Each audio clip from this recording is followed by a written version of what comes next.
We are group two. Our group members are Chen, me, and Chen Li. We designed a lesson plan for dental fricative let's begin, okay? Why we choose these two sounds as our language focus? Because we find out that in our spoken corpus of the University of Education of Hong Kong, we found that among these 40 participants, there are 35 persons that have problem producing with these two sounds. And we designed two lessons. And in the first lesson, we hope that students can identify and pronounce these two sounds correctly in the level of word and sentences. And then in the second lessons, we hope that they can understand the plot and practice these two sounds in speaking and writing in the level of passage. We choose the passage of our spoken corpus of our university, The Boy Who Cried Wolf. And then we designed it as a student-centered learning classroom. I know that someone commented a little bit deductive, but we want to design an inductive classroom model. If there has some problem, we can discuss together to find out the problem, okay? And we also want to develop students' critical thinking by understanding or retelling or other things with this passage. And the background, target learners, we suppose that they are secondary students, school students of grade 3, and they all learn IPA, but they still have some problems with these two sounds, and they also learn conditional clause, which we have used in the last section of our lesson plan. And we decided in two lessons and in totally 90 minutes. And the topic is The Boy Who Cried Wolf, and the language focus are these two sounds. Learning objectives, just like I mentioned before, identify two sounds and present them correctly in sentences, word, and passage. And then we also need to I want to develop their listening, writing, reading, and speaking, these all integrated abilities. And then I also want them to build up their ability of cooperation and to think problems from angles of others. Okay. Step 1, warming up. We make some modification because before we don't have this part. Okay.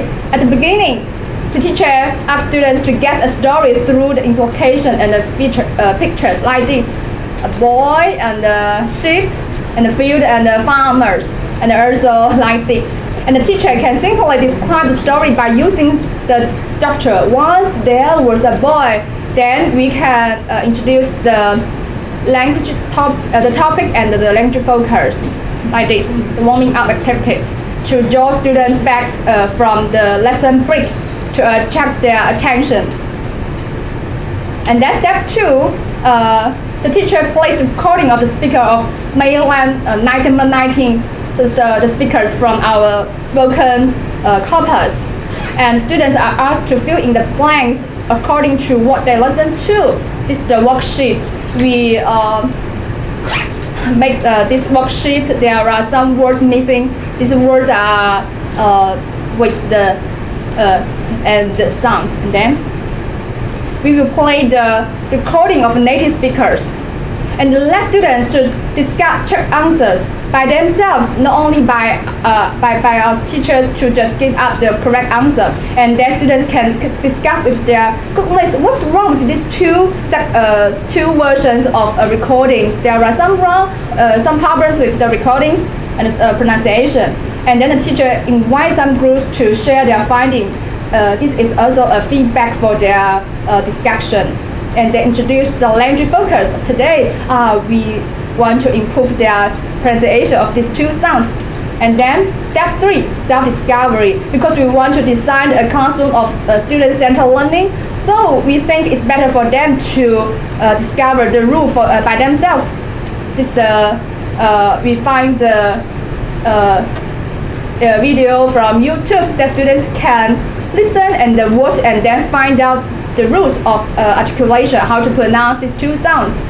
And students do it visually when they watch the videos, but they can discuss with their partners and then share that with the whole class. And then teacher, they also need to give the correct feedback, not only what students find out that like this, the teacher can give the correct instruction of how to identify, how to pronounce these two sounds.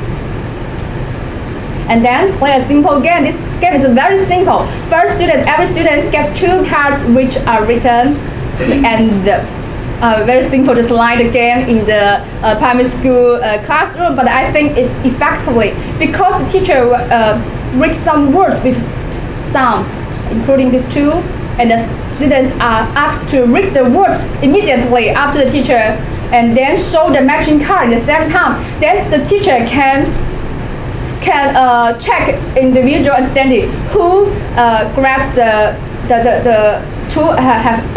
grabs the pronunciation of these two sounds and who not. So these are some suggestive words. This game I think lasts 1 or 2 minutes is enough. Just a very simple and a quick game to check individual understanding.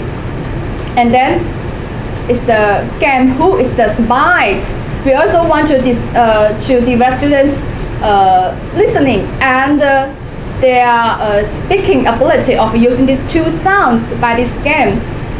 We make groups of 4 persons. Every group has 4 persons, and every student get an envelope. Inside the envelope, there are 5 cards, like round 1, round 2. Round 1 to 5. I made some mistakes. 1 to 5, and like this one, you can see that students 1, 2, 3, 4. They all have 5 cards that written round 1, round 2, round 3, round 4, round 5. In the round 1, student 1 read the word author, and then student 2 read the word birthday, students there, and the students for breath.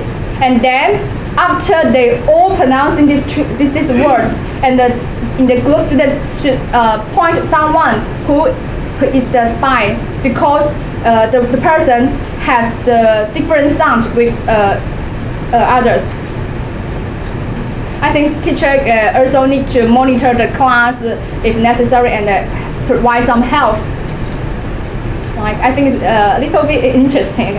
And have a child. We also get this idea through the PPT from the last section because each student need to complete the sentences. Actually, the sentences are tongue twisters.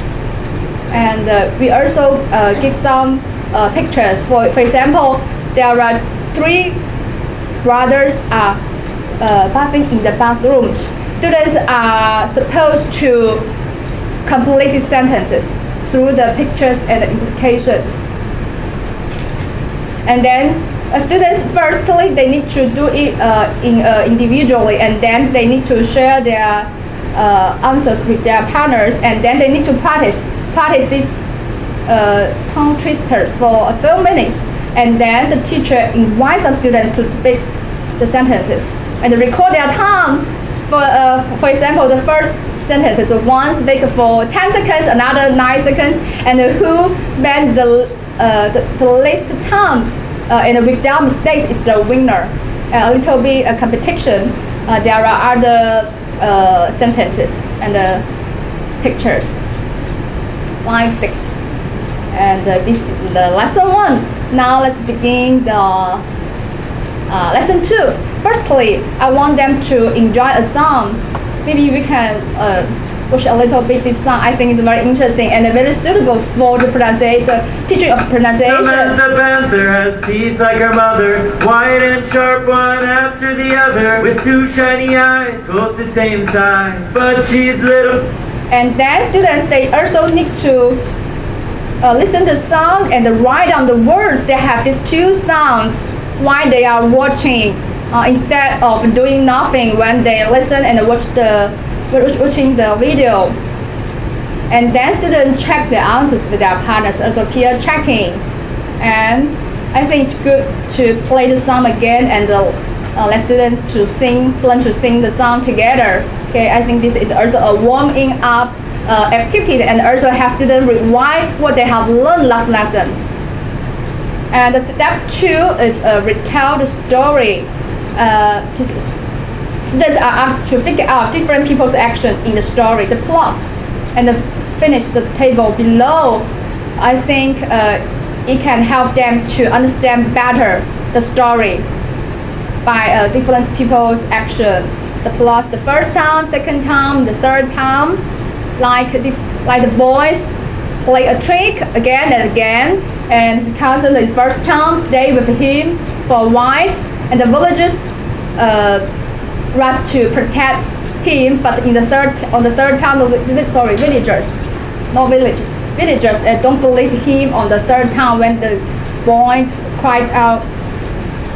And then also make group of 4 students asked to use the given structures like this. There was a boy, blah blah blah, and in the first time, in the second time, in the third time, we also want them to use this structure to practice these 2 sounds, but not only place the words separately, but to pronounce it in a sentences, and also make sense in a passage, in a storytelling.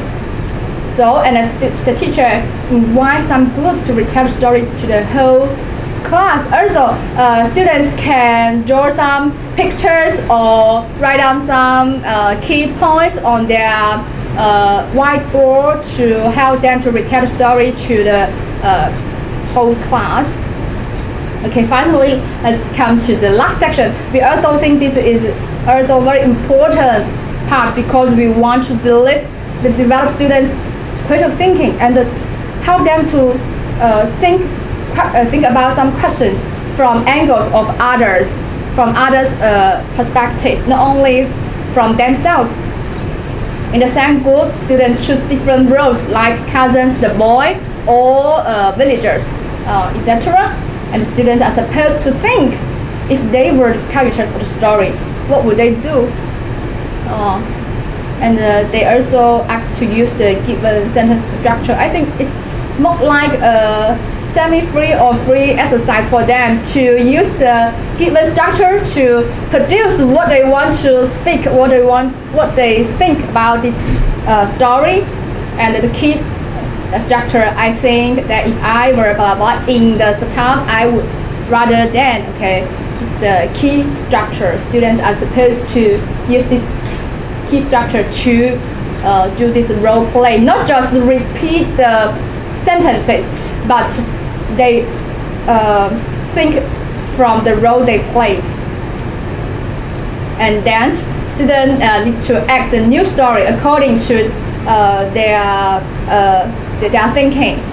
Like this one, this is a demonstration. If students can understand better, the teacher can make some demonstration with some excellent students, like in the first scene of the story, the narrators, and then the boy and the cousin, the villagers. I think they can learn something while playing this game. Okay, that's all. Thank you for your listening.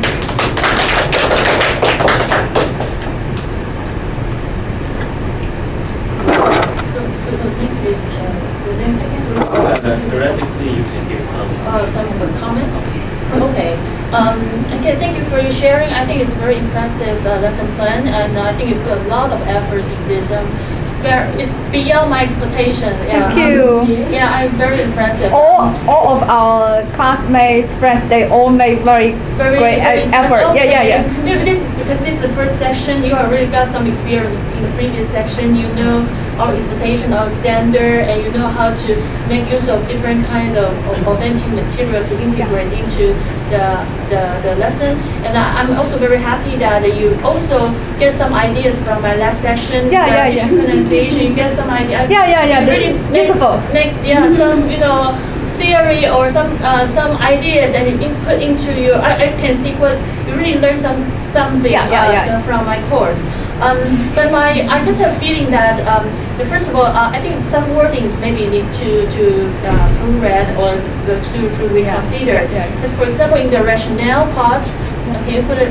Well, I'm not really sure about the second sentence. That in the second lesson, students are supposed to understand the plot and practice these two sounds. So it's still, Yeah. After I go through the last part, I realized what is plot mean here. Means here. So I think it's not very clear. And then for the next part, the background part, because here you said that secondary school. In Hong Kong we will say S3, secondary is 3, but maybe you can quote that this is mainland China for mainland secondary 3, because secondary 3 in different area the English level might be a bit different. So I think it's good for mainland students or mainland kids or secondary school students in Hong Kong, in mainland. And then the second, and then I really like the card, use the T and H. There are two cards. Yeah, I suggest that you may use the red card for green card for the colorful.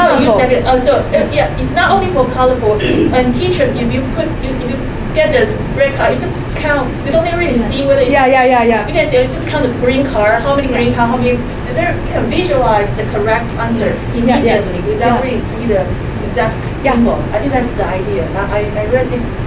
I observed that kind of lesson before. I think very effective. But my feeling is that the whole lesson, each task, each step, all are very exciting. But I would like you to reconsider the sequence. In your first lesson, there is six steps. I think you should reconsider the link 1 to. I think the first one should be for second one. The reason why you need to have the second is because you prepare for do the third one. The third, and then, but I can see, I just feel that some sequence maybe should be rearranged. So you should think about it, which one should go first, which one should go the second and third, and you can link more close to each other. And again, I'm a bit worried because this is double lesson, but in your second lesson, there are 2 production. Yes. We focus on production of I'm students. not sure how many minutes. It should be the 19 minutes. 16. 19 minutes for the 2 lessons. So 45 minutes for each, right? Yeah. So 45 minutes for 6 steps. Do you think you can really? I'm thinking maybe this could be rearranged to 3 lessons, like not double lesson. Okay. Maybe it should be the 3 lessons. That would be. I think the time should be more easy to manage. And then for the lesson 2, I think there are 2 oral production. I'm not sure if it could be separated to 2 lessons. Because or you can take 1 or 2 activity to lesson 2, and then the third one, the last role play should be in the third lesson. Yeah, in the second lesson you can just have song again for warm up, and then retell the story, and then you can add one and read aloud. Just read the story, you can tell pair work, or because I think if you just the role play one, I think is very difficult. Because I think it's better to have some writing, than script writing first. Okay. If you want to retell the story, you need to write the story first. Yes. And it also requires more time. Yeah, you know, more time. So that's why I think you should split to 3 lessons. In the second lesson, you don't only focus on retell the story. In order to retell the story, you need to rearrange or to write some storyline. And after that, you can do read aloud, more controlled, reading aloud activity, and you can look at intonation, stress, linking. Feeling, Supplemental, supplemental. Is more appropriate. And then you can integrate a little bit my corpus to elicit the recognition or something. You can add a bit more corpus component in this lesson. I just feel like only warm up part in the lesson 1.